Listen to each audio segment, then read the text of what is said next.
पढ़ाई नहीं रुकेगी कि हमारे लर्निंग प्लेटफॉर्म पर आज हम कक्षा छठवीं के विज्ञान विषय की एक बहुत ही बेहतरीन लर्निंग लेकर उपस्थित हैं। आज की हमारी विज्ञान विषय की एक्सपर्ट माननीय निर्मला भागवत मैम है। आज हम कक्षा छठवीं के विज्ञान के पाठ 10 गति एवं दूरियों का मापन बहुत ही वंडरफुल तरीके से सीखने जा रहे हैं। तो हमारी यह लर्निंग प्रारंभ हो उसके पहले मैं प्रमोद श्रीवास्तव आज की विज्ञान विषय की हमारी एक्सपर्ट माननीय निर्मला भागवत मैम एवं विषय के जिज्ञासु आप सभी विद्यार्थियों का और उनके शिक्षकों का भावभीना स्वागत करता हूं। अब पढ़ाई नहीं रुकेगी कि अपने स्लोगन के साथ आइए बहुत ही सम्मान के साथ हम आमंत्रित करें आज की हमारी विषय की एक्सपर्ट माननीय निर्मला भागवत मैम को। बच्चों, आज हम क्लास 6 का चैप्टर 10 गति एवं दूरियों का मापन। तो चलिए हम सबसे पहले शुरुआत करते हैं। हम बात करते हैं यातायात की, ट्रांसपोर्ट की। यदि हमें ट्रेवल करना हो तो हमारे पास बहुत से साधन हैं। हम कार है, बस है, ट्रेन है, जहाज है, हवाई जहाज है ना। यदि हमें एक शहर से दूसरे शहर जाना हो तो हम बस से जा सकते हैं, कार से जा सकते हैं और ट्रेन से भी जा सकते हैं। मान लीजिए हमें एक कंट्री से दूसरी कंट्री जाना है तो हम कैसे जाते हैं? हवाई जहाज से जा सकते हैं। अगर हमारा सामान हमको अपने दूसरे देश ले जाना है तो हम वो शिप से ले जाते हैं, है ना। तो आपको ये है, अभी हमारे पास इतने साधन, लेकिन आपने कभी ये सोचा है कि प्राचीन काल में एक आवागमन कैसे होता होगा? लोग एक स्थान से दूसरे स्थान कैसे जाते होंगे? वहां पे क्या साधन होंगे? कभी आप अपने पेरेंट्स से, अपने दादा दादी से इस विषय में पूछना कि पहले समय में क्या होता था, कि कैसे लोग एक स्थान से दूसरे स्थान जाते थे, ट्रेवल कैसे करते थे। तो आज हम पढ़ते हैं, चलिए, एक बहुत इंटरेस्टिंग टॉपिक है यातायात की कहानी, है ना। तो उसमें हम देखेंगे कि प्राचीन काल में क्या होता था कि कोई भी साधन नहीं थे, ठीक है। लोग पैदल एक स्थान से दूसरे स्थान जाते थे और वो अपना सामान जो था वो पीठ पे लाद कर ले जाते थे। और उस समय उसमें क्या होता था कि इतना समय लगता था, उनकी एनर्जी लगती थी और कितना ज्यादा दूर तो वो नहीं जा पाते होंगे। ये तो हम बात करते हैं मैदानी इलाकों की। लेकिन मान लीजिए कि नदी के किनारे जो लोग रहते होंगे वो नदी कैसे पार करते होंगे। तो उन्होंने क्या किया कि जो एक पेड़ होता है ना, पेड़ का तना, ट्रंक, उसका उन्होंने एक नाव टाइप का बना के उसमें एक दो लोग इस प्रकार की नाव में बैठकर क्या करते थे? ट्रेवल करते थे, ठीक है। तो एक स्थान से दूसरे स्थान जाने के लिए पानी से, तो ये इस प्रकार से धीरे धीरे क्या हुआ कि उन लोगों ने, अब ये तो छोटी नाव उनको लगने लगी, फिर उन्होंने बांस को जोड़ के एक थोड़ा सा बड़ा सा ये बना लिया। इसमें वो एक से ज्यादा लोग बैठकर नदी पार करने लगे। धीरे धीरे तो बोट बड़ी हो जाएगी और ज्यादा लोग बैठ पाएंगे। फिर धीरे धीरे समय बीतता गया। मनुष्य ने यातायात के लिए ऊंट, गधे और घोड़े को चुना। वो एक स्थान से दूसरे स्थान जाने के लिए क्या करने लगे? एनिमल्स का सहारा लिया। ऐसे गधों पर सामान रख के वो एक स्थान से दूसरे स्थान को जाने लगे। और अपना इससे उनका क्या हुआ कि पहले की अपेक्षा करते वो जल्दी जाने लगे और सालों तक ऐसा चलता रहा, है ना। और यातायात की दुनिया में फिर एक मेजर निर्माण किया उन लोगों ने। वो क्या किया? व्हील का निर्माण किया, चक्के का। तो जो चक्का था वो आज के चक्के जैसा नहीं, जैसे स्कूटर, कार का चक्का नहीं, वो लकड़ी का एक पहिए जैसा था। और आज जो कार और स्कूटर के चक्के होते हैं ना, वैसा नहीं था। धीरे धीरे व्हील की मदद से क्या किया उनने? गाड़ी और रथ बनाने लगे, इस टाइप का बनाने लगे। इसमें क्या करने लगे? अब ट्रांसपोर्ट जो था वो क्या होता? आसान होने लगा। इसमें वो क्या करते थे? किसी भी जानवर को या ऊंट हुआ या बैल हुआ, उसको लेके और वो इसमें अपना सामान रख के ट्रेवल करने लगे। अब इससे उनका क्या हुआ कि आसानी हो गई। अब एक से ज्यादा लोग बैठकर एक स्थान से दूसरे स्थान जाने लगे और सामान भी ज्यादा ले जाने लगे और व्हील बनने से यातायात उनका आसान हो गया। इस प्रकार से और भी व्हील के ये चक्के से देखिए ये ऐसी गाड़ी बनाई उन्होंने, तो धीरे धीरे यातायात जो होता है वो आसान हो गया। और अब बात आती है कि जो नदी के किनारे जो लोग रहते थे तो उन्होंने जो अपना नाव बनाई, तो वो नाव में क्या होता था कि सिर्फ एक या दो लोग या तीन या चार लोग ट्रेवल कर पाते थे। फिर उन्होंने देखा कि पानी में मछली इतनी आसानी से तैर रही है, तो क्या कारण है? तो उनने ये देखा कि जैसे मछली का फिश का शेप होता है ना, उस प्रकार से उन्होंने बोट का निर्माण किया। धीरे धीरे उन्होंने कैसा किया, जैसे फिश का शेप है था, हमने देखा था ना पिछले अध्याय में अपन ने पढ़ा था कि उसका मछली का शरीर कैसा होता, धारा रेखी से। तो उन्होंने क्या किया, स्ट्रीम लाइन शेप बोट का निर्माण किया और वो बोट से क्या हो गई, ट्रेवलिंग आसान हो गई और इस प्रकार से ज्यादा लोग नदी पार करने लगे। हजारों साल तक क्या हुआ कि लोग एनिमल पर डिपेंड रहे। फिर शुरू हुई स्टीम इंजन की शुरुआत।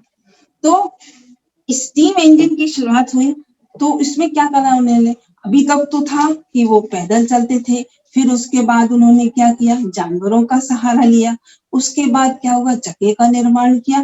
चक्के के निर्माण के बाद उन्होंने गाड़ी बना ली। गाड़ी से क्या हुआ, एक स्थान से दूसरे स्थान तक आसानी से जाने लगे।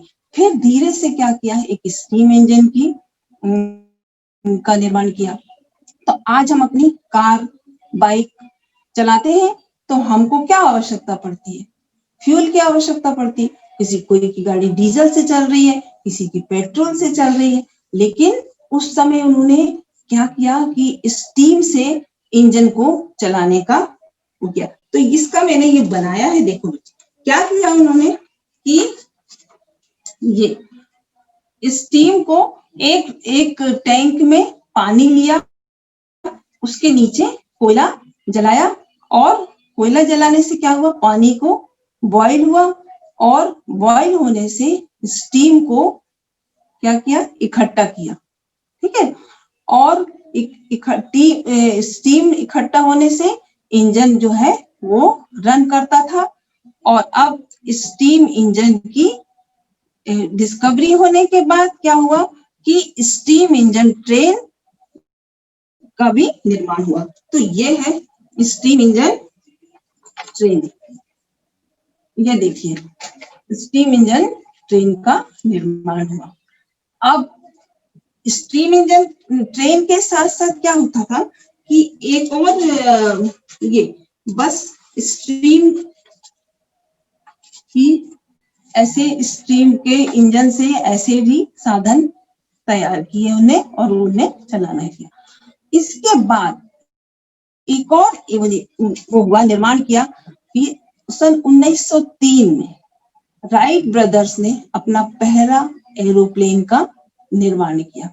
इसका डिजाइन अलग था, जैसे आज का एरोप्लेन है वैसा इस प्रकार से नहीं था। इसका ये इस प्रकार का इन्होंने ये आज का डिजाइन अलग है, आज के डिजाइन से बिल्कुल अलग था। और इस प्रकार से इन्होंने धीरे धीरे ये एडवांस टेक्नोलॉजी बनी और मॉडर्न मेथड ऑफ ट्रांसपोर्टेशन शुरू हुआ। ट्रेवल टाइम जो था वो डिक्रीज होता गया और लॉन्ग डिस्टेंस ट्रेवल पॉसिबल होता गया। अब हम देखते हैं आज भी हमारे गांव में कहीं कहीं ये गाड़ियां देखो इस प्रकार की गाड़ियों से ट्रांसपोर्टेशन का काम किया जाता है, एनिमल का इस्तेमाल किया जाता है, ऊंट बैलगाड़ी का प्रयोग होता है। लेकिन पास में आज भी आसपास जमा होता है तो हमारे पास क्या है, स्टाइलिस्ट साइकिल है, बाइक है, अनेक प्रकार के व्हीकल है और आजकल तो इलेक्ट्रिकल व्हीकल भी आ गए हैं।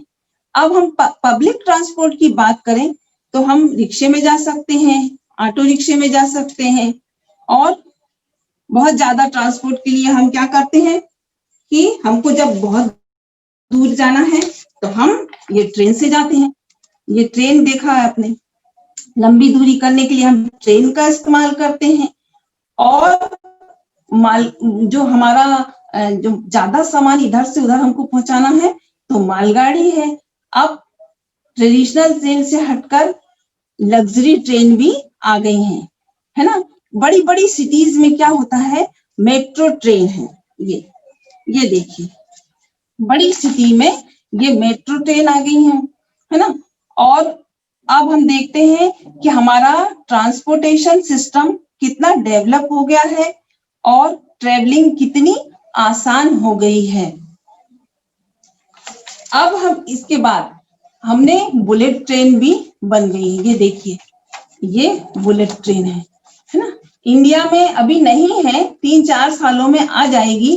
पहली बुलेट ट्रेन अहमदाबाद से लेकर मुंबई तक चलेगी। जो हमारा 8 घंटे का सफर है वो 3 घंटे में आसान हो जाएगा। हमारे एरोप्लेन भी डेवलप हो गए हैं। जैसे पहले थे, पहले का जो एरोप्लेन बना उससे ज्यादा ये हमारा एरोप्लेन आजकल के है ना। ये हमारे आजकल एरोप्लेन इस प्रकार से हो गया। आपने जैसे हिल एरिया में देखा होगा, केबल कार देखी होगी आपने, वैसे एक पहाड़ से दूसरी पहाड़ जाने के लिए हम केबल कार से जा सकते हैं। पानी में ट्रेवल करने के लिए हम इससे जाते हैं, शिप से जाते हैं। अच्छी बड़ी बड़ी शिप का, ये शिप ऐसी हो गई है, इसमें हम बहुत सारा सामान और बहुत सारे लोग एक साथ ट्रेवल कर सकते हैं, है ना। अब आजकल तो आउटर स्पेस में जाने के लिए स्पेस क्राफ्ट भी है, मून पर जा रहे हैं लोग, प्लेनेट पे जा रहे हैं, है ना। टेक्नोलॉजी कितनी डेवलप हो गई है। ये तो थी हिस्ट्री ऑफ ट्रांसपोर्टेशन की। अब कैसे पैदल चलने से शुरुआत हुई और धीरे धीरे इसका विकास हुआ। ठीक है बच्चों, आप कहीं जाना चाहते हैं तो पहले ये पता करते हैं हम कि वो जगह कितनी दूर है ना। अब कि हम उसको पैदल जाएं, कि हम साइकिल से जाएं, कि हम स्कूटर से जाएं। मान लीजिए आपको आपकी मम्मी ने बोला कि 1 गिलास पानी लाओ, तो आप क्या करेंगे, किचन में जाएंगे और 1 गिलास पानी लाके दे देंगे। लेकिन आपकी मम्मी ने कहा कि जाओ कुछ फ्रूट लेकर आओ, कुछ वेजिटेबल लेकर आओ। फिर आप सोचेंगे ना कि मार्केट कितनी दूर है, आप साइकिल से जाएं कि आप स्कूटर से जाएं, है ना। तो हम क्या करते हैं कि हम पहले ये देखते हैं कि डिसाइड करते हैं कि वो जगह कितनी दूर है ना। और हम उसको हम कैसे, मतलब हम ये डिसाइड करते हैं कि वो कितनी दूरी पे है, उस हिसाब से हम अपनी यात्रा शुरू करते हैं। तो हम पहले देखेंगे कि अपन मेजरमेंट क्या है, मेजर करते हैं ना। तो मेजरमेंट क्या है कि कोई भी चीज को, किसी भी चीज को मेजर करना, मेजरमेंट कहलाता है। Measurement is the action of measuring something. ठीक है, तो सबसे पहले हम ऐसे देखेंगे कि हम अपनी डेली लाइफ में बहुत सी चीजें मेजर करते हैं, है ना। जैसे कि हम क्या करते हैं, हम अब पढ़ेंगे इम्पोर्टेंट ऑफ मेजरमेंट। हमारी लाइफ में कितना महत्व है मेजरमेंट का, है ना। जब हम कोई भी, आप जाते हैं कभी कपड़े खरीदने या कपड़े सिलाने, तो आपका मेजर करता है ना टेलर कि आपकी वेस्ट कितनी है, आपकी चेस्ट कितनी है ना। आप जैसे मान लीजिए हमको एक टेबल खरीदना है, अब स्टडी टेबल खरीदना है आपको अपने रूम के लिए, तो पहले आप ये देखेंगे कि आपके रूम में कितना स्पेस है, कितनी टेबल कितनी लंबी, कितनी चौड़ी, कितने टाइम, कितनी टेबल का मेजर करके ले जाएंगे कि यहाँ ये टेबल हमारी आ जाएगी। तब भी हम उसको मेजर करते हैं कि हमको इतनी चौड़ी चाहिए, इतनी, तो ये हमारा मेजरमेंट होता है।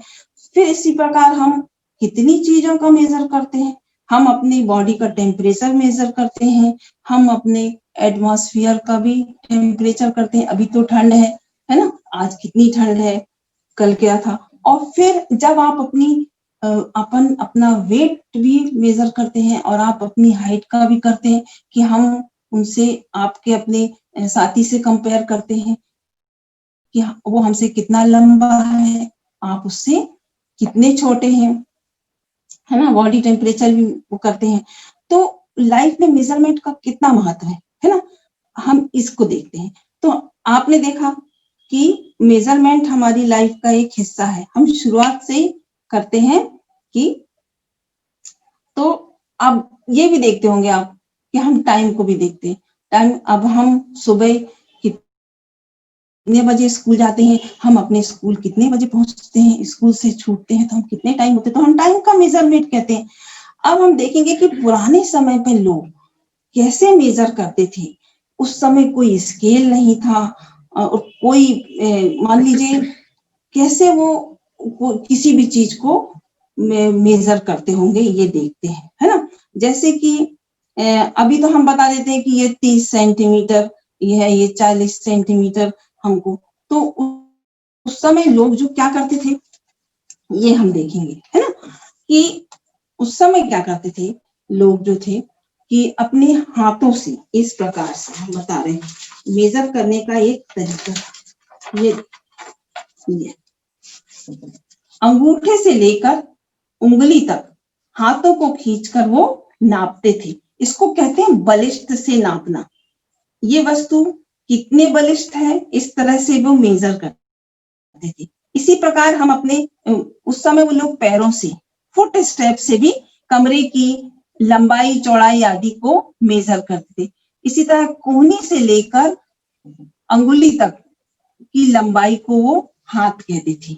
ये कोहनी से लेके ये उंगली तक की लंबाई को, एक हाथ, दो हाथ, इस तरह से वो मेजर करते थे। अब आप सोच रहे होंगे तो इसमें दिक्कत क्या है ना। आप खुद ही सोचिए कि हर व्यक्ति का हाथ, हर व्यक्ति का पैर अलग अलग माप का होता है ना। किसी का हाथ छोटा होता है, किसी का हाथ बड़ा होता है। मान लीजिए कि किसी ने कोई चीज मेजर करी तो 2 बलिष्ठ करी। मान लीजिए किसी का हाथ बहुत बड़ा है तो वो 1.5 बलिष्ठ हुआ। तो मापन जो था वो सही होगा क्या? नहीं, है ना। मेजरमेंट सही नहीं होगा, उसमें एक समानता नहीं आएगी। सबके अलग अलग है। किसी के पैरों का भी हाथ एक हाथ, 2 हाथ, हाथ की भी लंबाई सबकी अलग अलग होती है, किसी का छोटा, किसी का बड़ा। तो मापने में भिन्नता आने लगी। और किसी ने टेबल को नापा तो वो टेबल का नाप भी अलग अलग होगा। किसी ने 4 बलिष्ठ कहा तो किसी ने 4.5 कहा, किसी ने 3.5 कहा। तो सबकी लंबाई अलग अलग हो गई। अब क्या करें? तो फिर उलझन आई। तो फिर एक समानता के लिए संसार में वैज्ञानिकों ने मापन के मानक मात्रों के एक सेट को स्वीकार किया। इसलिए इसको मेजरमेंट की एक मानक प्रणाली की रचना की। तो अब हम मानक प्रणाली के विषय में पढ़ते हैं। 1790 में फ्रेंच ने मापन की एक मानक प्रणाली की रचना करी जिसे मीटरी प्रणाली कहते थे। इसके बाद और इम्प्रूवमेंट हुआ और 1960 में अंतरराष्ट्रीय मात्रक प्रणाली का उपयोग शुरू हुआ। उसे एसआई मात्रक कहते हैं। इसका मतलब होता है, एसआई मात्रक का मतलब होता है ऑल ओवर वर्ल्ड में मेजरमेंट एक ही तरह की प्रणाली, मेजरमेंट के लिए एक ही तरह की प्रणाली चलेगी। यदि आप 1 किलो आलू खरीदने जाते हैं तो आप कहीं भी जाएंगे तो 1 ही किलो आलू को आप स्टैंडर्ड यूनिट की मापन है ना, एक ही। तो अब हमने देखा कि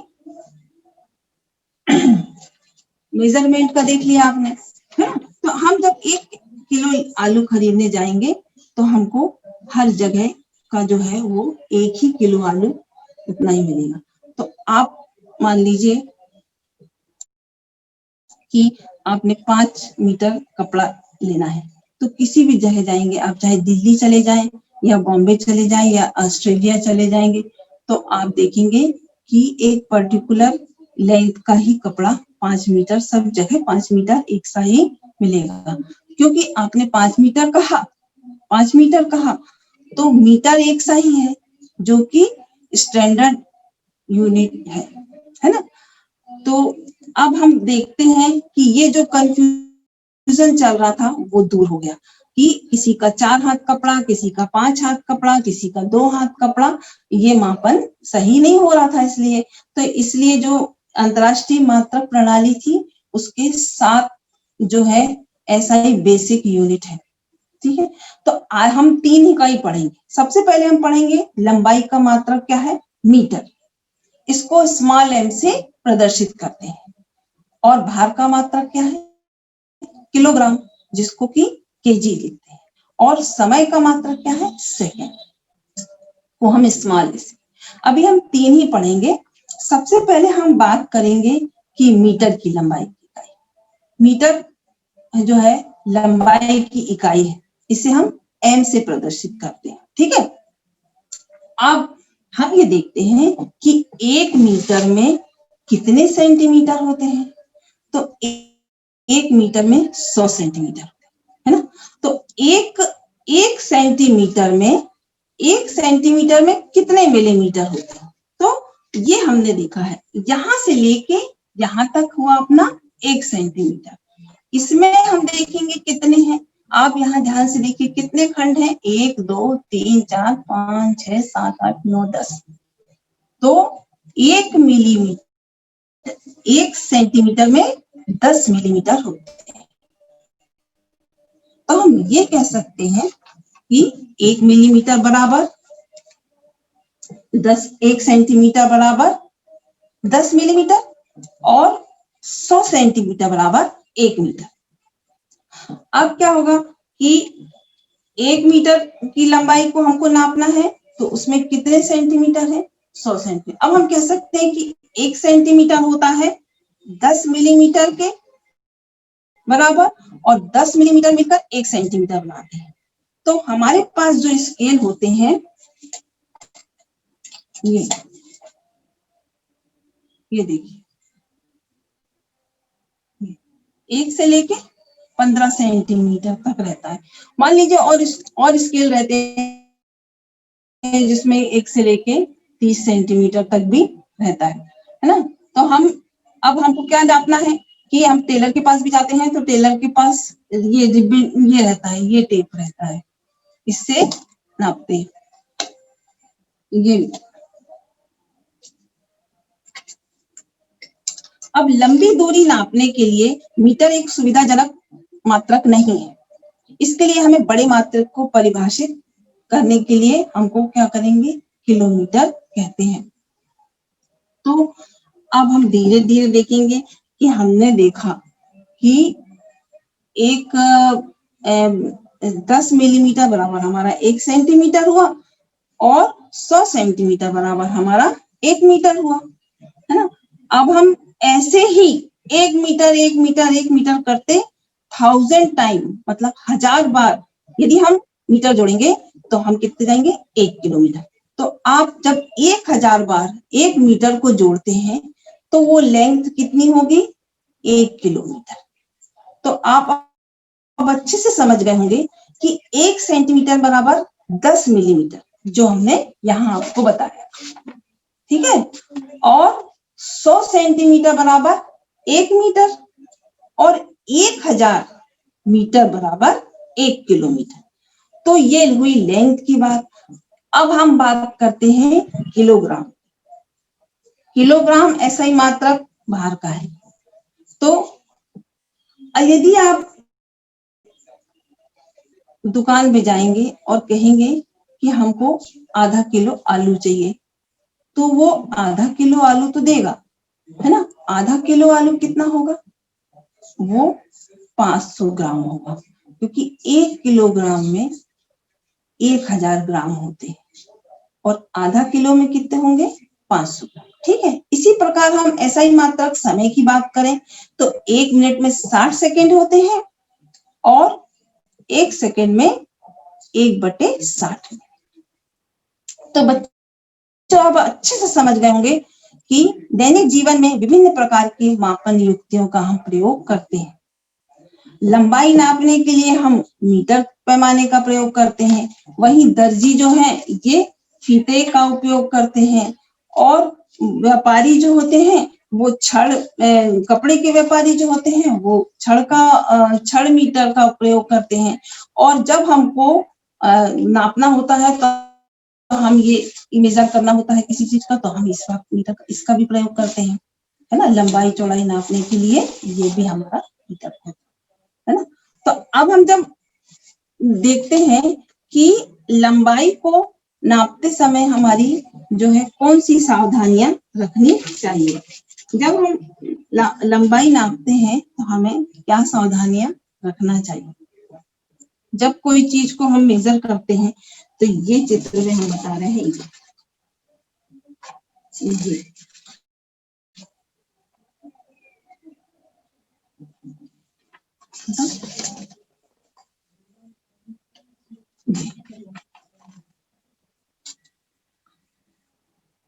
तो हम देखते हैं स्केल को हम रखेंगे इस तरह से, हम सीधा रखेंगे।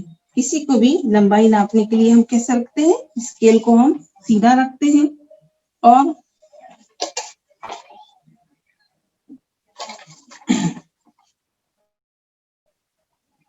ये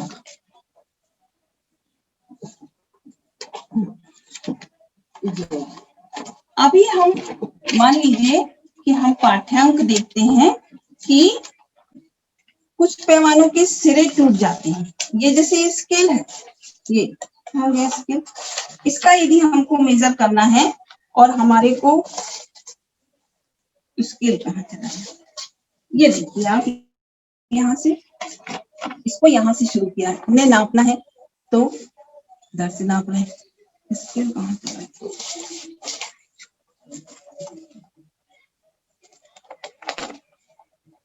ये तो यहाँ पे हमको देखना है कि हम आपने स्केल देखा होगा तो स्केल में क्या होता है, शून्य से शुरू होता है ना। तो हमको यदि मान लीजिए हमारा ये स्केल टूट गया है तो हमको अगर नाप करना है तो हम कहाँ से करेंगे। मान लीजिए हम यहाँ से 1 से शुरू कर रहे हैं या 2 से शुरू कर रहे हैं। 2 से शुरू करने के बाद हम यहाँ तक हमारी लंबाई कितने आ रही, 10 तक आ रही है। तो हमको कैसा पाठ्यांक मिलेगा कि हम 10 में से हम क्या कर देंगे, 2 को घटा देंगे, तो हमारा पाठ्यांक सही आ जाएगा, है ना। तो पैमाने हमारे टूट जाते हैं तो स्पष्ट हम देख नहीं पाते, तो हमको शून्यांक से माप लेने से हम नहीं ले पाते हैं, तो हम 20 से कहीं से लेंगे तो उसको हम अपने में से घटा देंगे। और जब हम लेते हैं तो हमको क्या होता है, हमारी आंख की सीध जो होती है बिल्कुल, जब हम पाठ्यांक स्केल का ले रहे हैं तो हमको बिल्कुल सीध से दिखना चाहिए। जैसे यहाँ से ये 3 लोग देख रहे हैं, आपकी पुस्तक में है, लेकिन ये दोनों का जो है ये क्या हो रहा है, गलत हो रहा है। बीच का जो है वो बच्चे का वो सही हो रहा है ना। तो अब हम ये देखिए, तो बच्चों अब आपने देखा कि हम अब बात करते हैं गति। हमारे चारों ओर हम पाएंगे ऐसी बहुत सारी चीजें हैं जो कि मूव करती है ना, और कुछ चीजें हैं जो मूव नहीं करती। मान लीजिए आपका स्कूल है, हमारा कुर्सी टेबल है, हमारा घर है, पेड़ है, बहुत सी चीजें ऐसी हैं, वो कैसी अवस्था में है, विराम अवस्था में, है ना। इस प्रकार हम कोई भी ऑब्जेक्ट को कह सकते हैं कि वो विराम पोजीशन में है, एक ही स्थिर अवस्था में है। लेकिन कुछ चीजें ऐसी हैं जो मूवमेंट करती रहती। कैसे, जैसे हम एक स्थान से दूसरे स्थान जा रहे हैं, जानवर जा रहे हैं और गाड़ियां चल रही हैं, कार चल रही हैं, तो वो क्या कर रही हैं, गति कर रही है ना। हम निरंतर चलती आने वाली आगे बढ़ रहे हैं और टेबल पर जो रखी हुई चीजें हैं वो स्थिर है। मान लीजिए हम किसी घर में जाते हैं और देखते हैं कि एक टेबल रखी है, टेबल पर कुछ कप प्लेट रखे हुए हैं और वो वैसे ही रखी है, और वहां पर एक दीवार घड़ी चल रही है जो निरंतर चल रही है, आने वाले समय को बता रही है। लेकिन टेबल पर जो सामान रखा है वो चेंज नहीं कर रहे हैं, तो हम कह सकते हैं कि वो कैसी अवस्था में है, विराम अवस्था में है।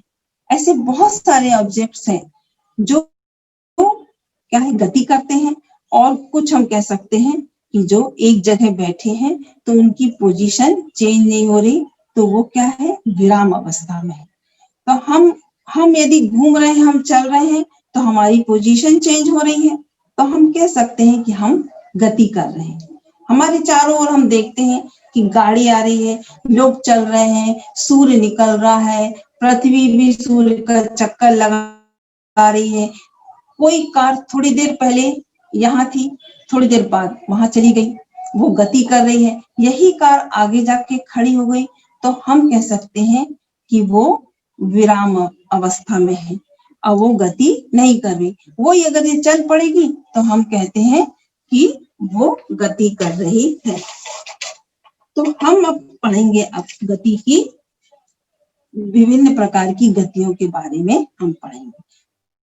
तो हम देखेंगे कि कौन कौन सी गति है। सबसे पहले हम देखेंगे रेखीय गति। इसका उदाहरण हम बताएंगे कि रेखीय गति कौन सी है। तो वस्तुएं जो सरल रेखा में अनुदिश गति कर रही हैं, वो रेखीय गति आती है। अब आप सोचेंगे कि सरल रेखा में कौन सी गति करी। मान लीजिए कोई कार एक सड़क पर जा रही है, तो वो कैसी जा रही है, सरल रेखा पे जा रही है। बाइक चल रही है, स्कूटर रोड पर चल रही है, तो वो एक सरल रेखीय गति है। यदि ट्रेन अपनी ट्रैक पर चल रही है, तो वो भी एक सरल रेखीय गति कर रही है। अब आपने मार्च पास्ट करते देखा होगा सिपाहियों को, तो सिपाही जो है वो कैसे मार्च पास्ट कर रहे हैं, एक स्ट्रेट गति से करते हैं। वो एक सरल रेखीय गति का उदाहरण है।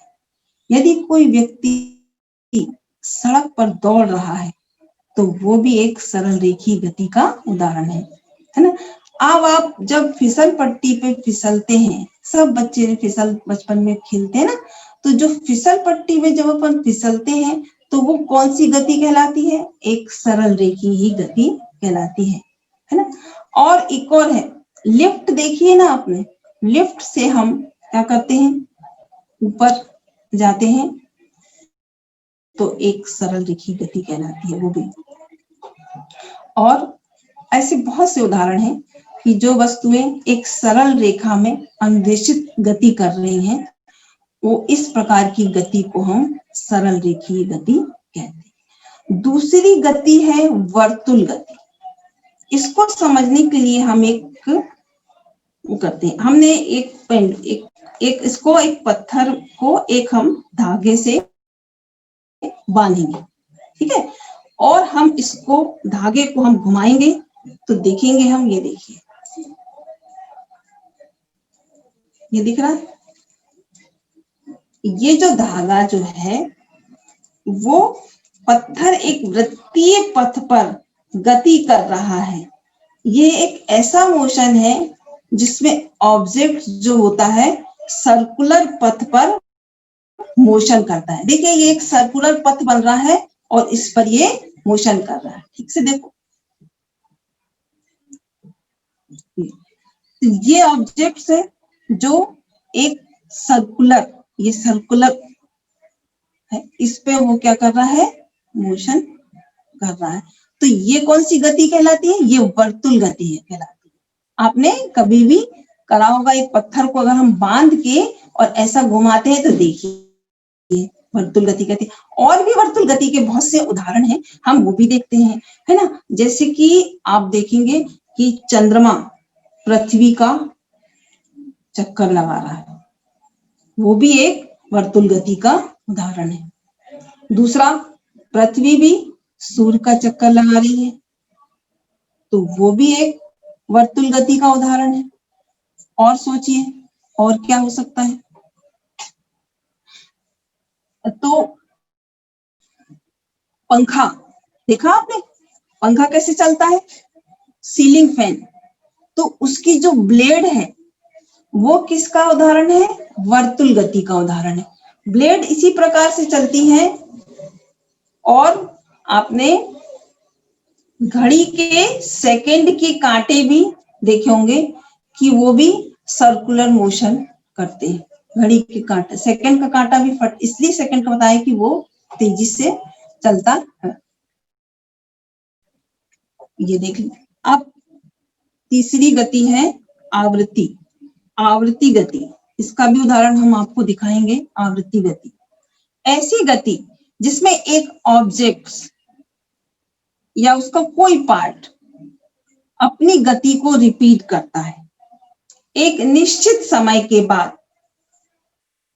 तो उस गति को वस्तु एक निश्चित समय के बाद अपनी गति को दोहराती है, उसको हम आवृत्ति गति कहते हैं। उसका एक उदाहरण है पेंडुलम।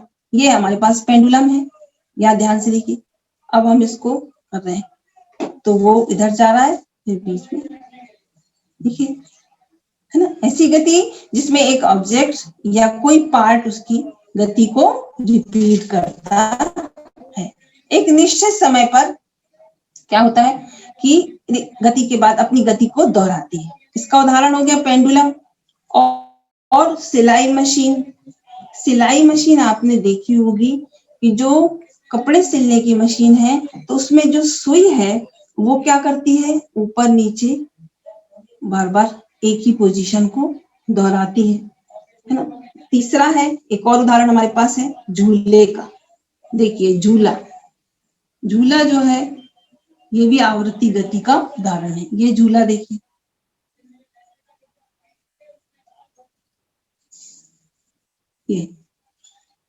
ये जो झूला है अपनी गति को बार बार रिपीट कर रहा है ना। एक निश्चित समय के बाद जो होते हैं वस्तुएं जो होती है एक निश्चित समय के बाद अपनी गति को दोहराती है। यहाँ पे झूला यहाँ था, यहाँ था, यहाँ था, यहाँ था, यहाँ था, यहाँ था, यहाँ था, वो बार बार अपना रिपीट कर रहा है।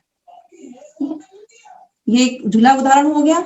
और पेंडुलम जो है अपनी गति को बार बार दोहराता है। ये देखिए, ये जो पेंडुलम है ये आवृत्ति गति के उदाहरण है। बच्चों आपको समझ में आ रहा होगा, हम इसलिए उदाहरण दिखा रहे हैं। और चौथी जो गति है वो घूर्णन गति।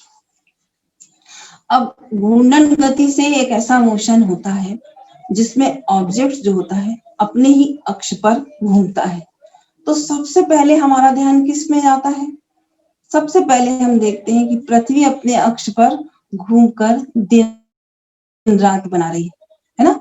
तो पृथ्वी का अपने अक्ष पर भी घूमना क्या है, घूर्णन गति का उदाहरण है। और लट्टू तो सबने देखे होंगे, लट्टू सबने खेले होंगे। लट्टू भी जो है अपने एक अक्ष पर घूमता है। पवन चक्की देखिए, पवन चक्की के जो उसका एक अक्ष होता है और उसमें पवन चक्की के पूरे घूमते रहते हैं, ठीक है। और सबसे साइकिल का चक्का देखा आपने, साइकिल का चक्का जो है वो भी घूर्णन गति का उदाहरण है। तो बच्चों हमने इस अध्याय में बहुत सारे ऐसे मापन क्रियाकलाप किए और कुछ गतियों के विषय में भी चर्चा करी। अब हमने समय रेखा के साथ साथ स्थिति में परिवर्तन को हम गति कहते हैं और स्थिति में हुए इस परिवर्तन को हम दूरी मापन द्वारा ज्ञात कर सकते हैं। ठीक है, आपने सब देखा कि हमारे लाइफ में मेजरमेंट कितना आवश्यक है और गति। ये देखिए, अब हमको क्या करना है कि आपका एक सारणी में इसमें 10.3 ये हमको आपको नापना है कि आपने इसमें है ऊंचाई किसने मापी, ऊंचाई बलिष्ठ में और फिर सेंटीमीटर।